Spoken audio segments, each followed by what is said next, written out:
Hello everyone, welcome to Curiosity the Science Show presented by Young Academy of India. This is episode number 64, recording here from Muscat in Oman's capital.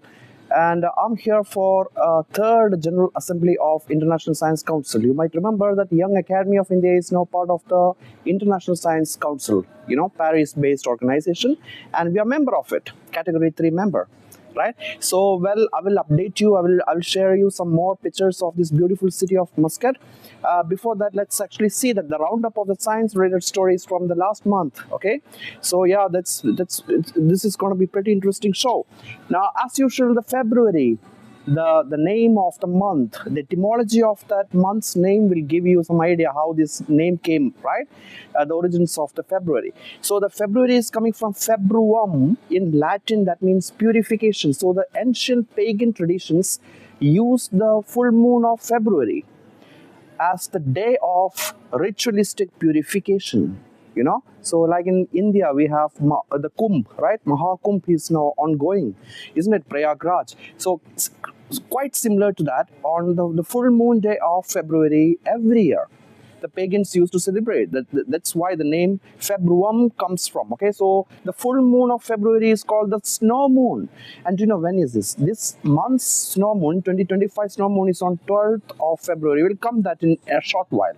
And as usual, the florography, the flower of February is violet. Viola, right? Latin. It's the genus of the violet. That is the month of February is for. And also here in India, well, here this is Oman. It's a different country, but yeah, in India, February is also our science month.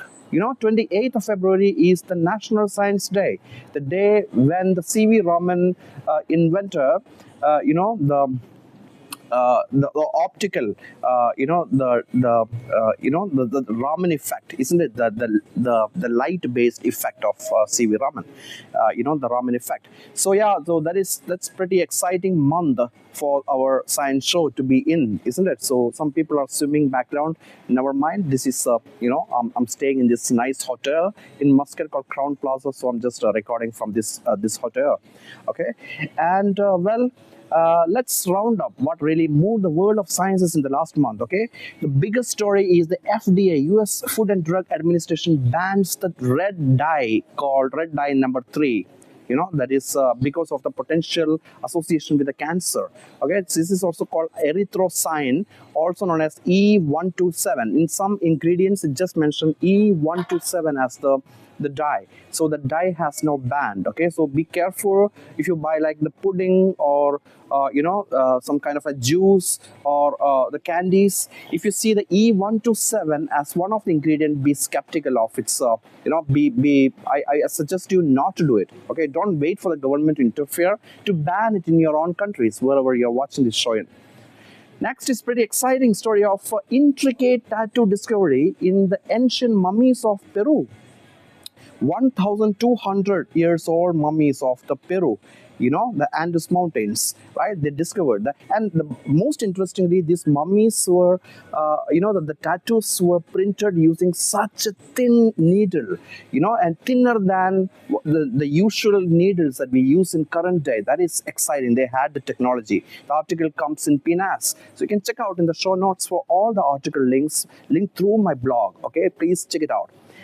The third story is again from artificial intelligence. So AI comes in rescue of one of the biggest tropical neglected tropical disease. In the tropics or global south, one of the disease which is highly neglected is it's a snake bite. The snake is the animal which causes second most death for human being.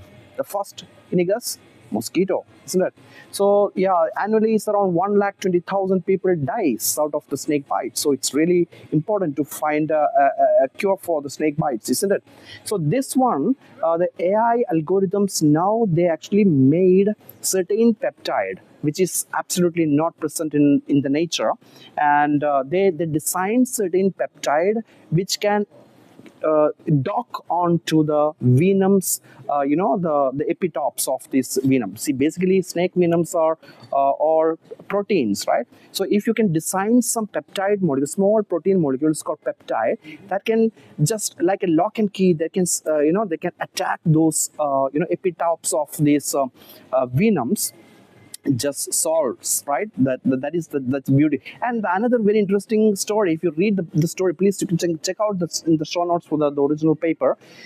The very interesting pattern, another facet of this story is that this peptide is room temperature stable, so you really don't need to refrigerate. In countries like in developing countries like in sub-Saharan Africa or in India, the cold chain is a big problem. You see that we need to maintain this the refrigeration. So this one you don't really need it. That's really interesting, and also it gives you 100% protection against the snake bites. So, well, this one is in the mouse model. Hopefully in the human models too, this is going to be the case. That is very interesting. The fourth story is about bacterial nanotubes have discovered to connect between the cells of Prochlorococcus. So Prochlorococcus is the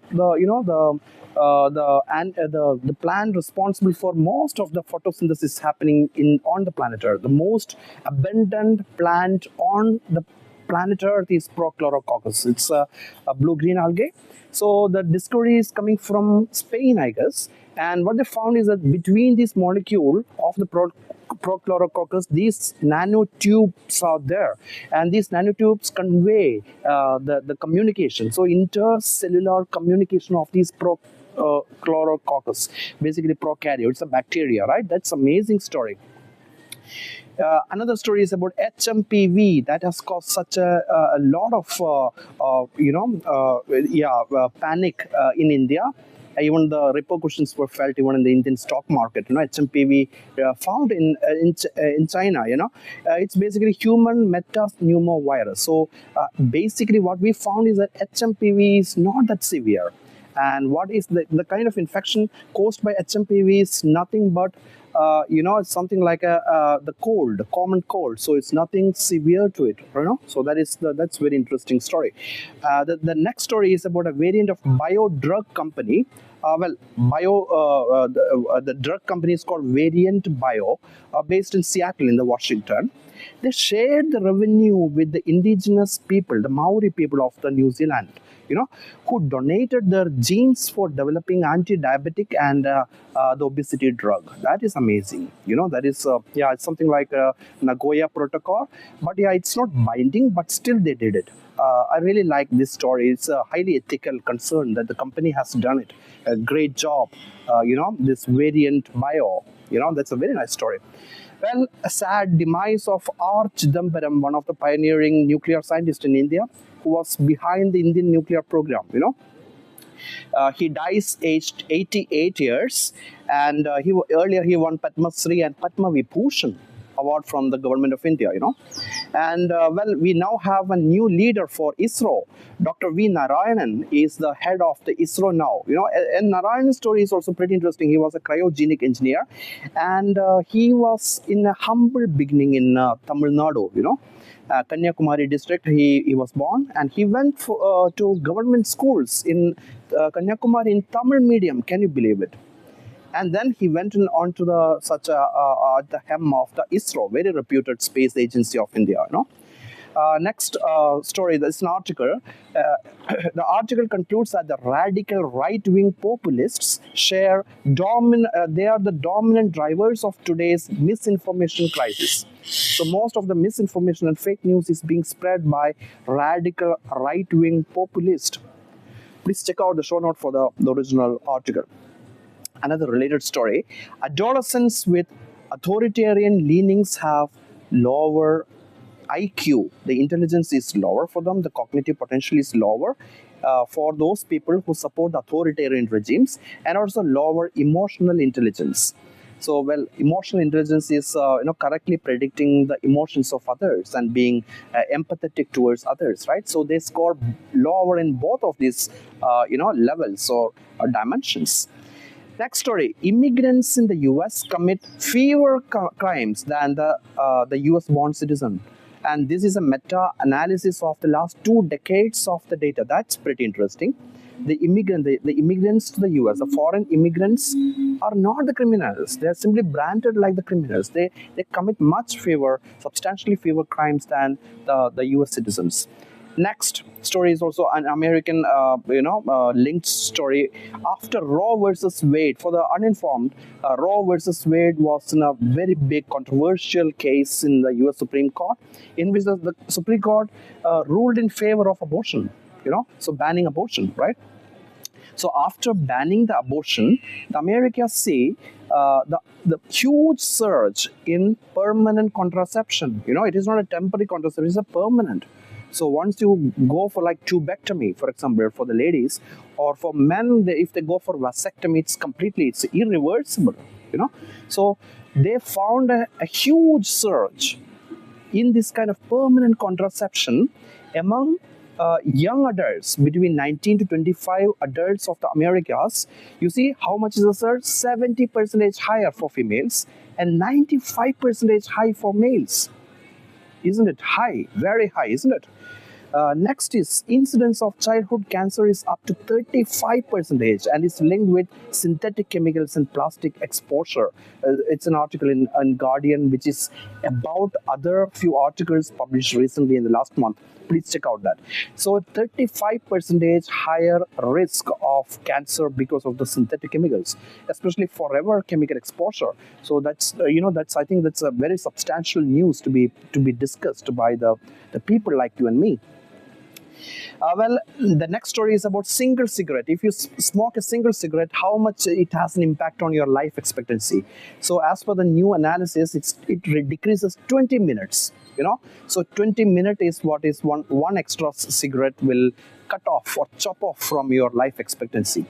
Well, the next story is that the scientists demonstrate in mice how brain cleanses itself during the sleep. Very interesting, right? Sleep recharge all of us. So how does it do? So during the non-REM sleep, REM and non-REM. REM is basically rapid eye movement, while non-REM is a regular sleep, or deep and non-deep sleep, you can say that way. During this non-REM phase of the sleep, the brain stem releases norepinephrine hormone. You see, now norepinephrine is a vasoconstrictor. It constricts the blood vessels. So, and every 50 seconds it keeps on constricting and releasing. So basically it gives you a kind of a wave of blood, and this wave of the blood, the pulsating pattern of the blood or oscillating pattern cleanses or flush out the toxic stuff from the brain. That's pretty interesting. There is a physical angle to it. It's not just the chemical or cell mediated angle, but also a physical angle, because there is an oscillating pattern of the blood flow. Well, final story is that the Norway on the track to be the first country to go all electric. EVs, the car plying on the streets of Norway, is now set to be very soon. Most probably by 2025 or 2026 is going to be all electric. By the way, Norway is one of the richest countries. I've been there, and Norway has a lot of oil reserves, but they're not extracting it. So I think it's a great decision of the Norway not to extract the oil. You see. And so not to pollute, isn't it? The Oman also has a lot of oil. You see the country where I'm talking to you from. And right now, 9 out of 10 cars plying on the streets of Norway are electric. Great job, Norway. Well, please subscribe to our newsletter, and also the Facebook page do have a lot more curiosity inspiring stories. Okay, check out the show notes for the links. Next part of our science show, the curiosity, is about observances of February, what you can look forward to. So 2nd February is the World Wetlands Day, and also the day of Moon-Venus conjunction. So in one photo, both Moon and Venus is going to come together. 7th is Moon-Jupiter conjunction. 8th is Alpha Centauri meteor shower. So this meteor shower on February 8th is originated from Alpha Centauri. So that is why Centauri is adjective of century, isn't it? And 9th is Moon-Mars conjunction. 10th is World Pulses Day. 11th is Women and Girls in Science, the day for women and girls in science. 12th is the snow moon. The full moon of February is called the snow moon, 12th. 13th is World Radio Day. 16th is the best day to spot Venus, the morning star. And 28th in India is the National Science Day. And it's also the foundation day of my university, Central University of Punjab in Bathinda. Finally, the last section of the curiosity is about the opportunities. DBT MK Khan Young Scientist Program. Basically, it's a postdoc. If your age is less than 35, you can apply for it. 16th March is the deadline for this program. Okay. DBT Translational Research using Genome India data. The deadline is 28th Feb. So, by the way, for the uninformed, the Genome India is a great project of the DBT, and they sequence 10,000 genomes of the Indians. Now we have the data with us, but we have to find the use of it, isn't it? So that's why this call is really interesting. If you have some, like for example, developing a new kind of a molecular diagnostic kit using that data, right? You can propose to it. It's a great chance for you. EMBA courses and workshop, 1st March is the deadline. Saroj Chandrasekhar Award for the women scientists working in the life science. 1st February is the deadline. 1st Feb is just coming up, right? Today is the 1st Feb. So still you can look it up. Saroj Chandrasekhar Award. And also call for nominations for the Future Earth Governing Council members. The deadline is on 2nd February. This is coming from International Science Council, okay? And call for science policy brief for the UN Multi-Stakeholder Forum on Science, Tech and Innovation of the SDGs of 2025. Deadline is 4th February. Call for applications to the Scientific Committee on Solar Terrestrial Physics Visiting Scholar Program. 15th February is the deadline. A call for proposals by the British Academy related to evidence-informed policy making. The deadline is 19th February. Call for nominations for the UK Royal Society's annual Medals and Awards program. The deadline is 21st February. And of course, several JRF calls are open. You can check out in our Facebook group. And well, that's it for this episode of The Curiosity. I hope you liked it. And yeah, so from this city of Muscat in Oman, and to remind you, I'm here for International Science Council's general body meeting, the 3rd general body meeting. Thanks to ISC for sponsoring my trip. And that's it. I wish you all the very best throughout the month of February, the National Science Month. Take care, and if you can, please take care of someone else too. Goodbye.